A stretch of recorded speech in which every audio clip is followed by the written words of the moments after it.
Good morning guys. Andito tayo ngayon sa Little Boracay ng Calatagan, Batangas.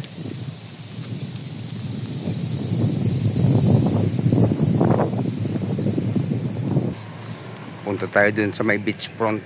Nandun yung mga floating cottage. Napakaganda dito guys.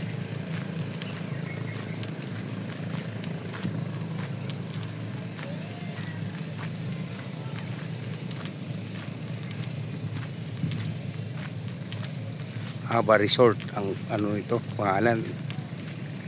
Ito ang sinasabing Little Boracay dito. Ito ang sikat ngayon. Napakaraming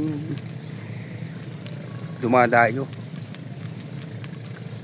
Kami doon na nga kami nakapark sa labas. Wala nang parking dito sa loob. Ayun guys, napaka blue yung dagat. Ayun guys, dahil mga motor, mga big bike. Talagang pang malayuan ang biyahe nito. Ay, puro big bike yan. Itong parking nila puno na. Medyo maliit na kasi din ang nasa loob. Kaya ako sa labas na ako nakapark. Ay, may mga kubo-kubo pa sila doon sa dulo. Pwede rin mag-overnight dito.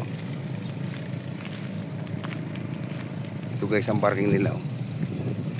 Puno. Hindi ako nakapark na rito.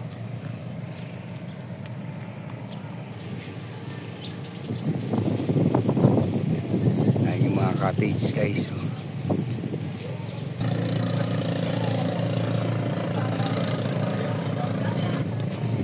Ito yung mga kubo na pwede mag-overnight dito.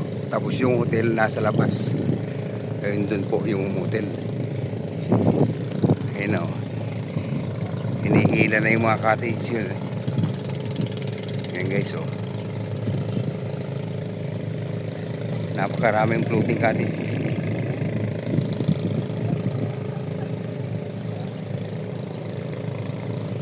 Grabe yung tao. Ayun yung iba hinihila pa. Ayun guys hinihila ng hinihila ng mga bangka. Gaganda yung mga floating cottage dito. Hindi gaya sa Calatagan. Iba yung forma dun dito. Ang gaganda. Ganda ng mga yari Kaya pala dinarayo to. Daming dumadayo guys. Ganda. Ganda ng lugar. Sulit ka talaga, sulit. Sulit na sulit. Pag pumunta ka rito. May enjoy talaga. Ayan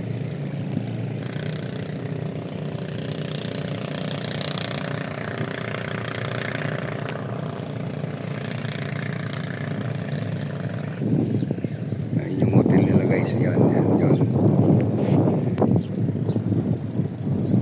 Ayan yung hotel. Yan. Napakagandang lugar guys.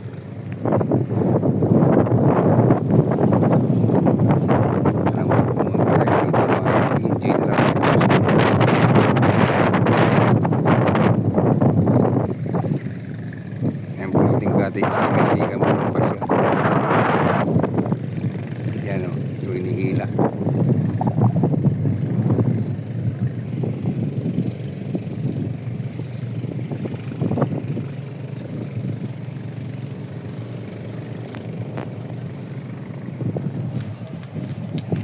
Ito yung mga rider guys. Yan. Dami nila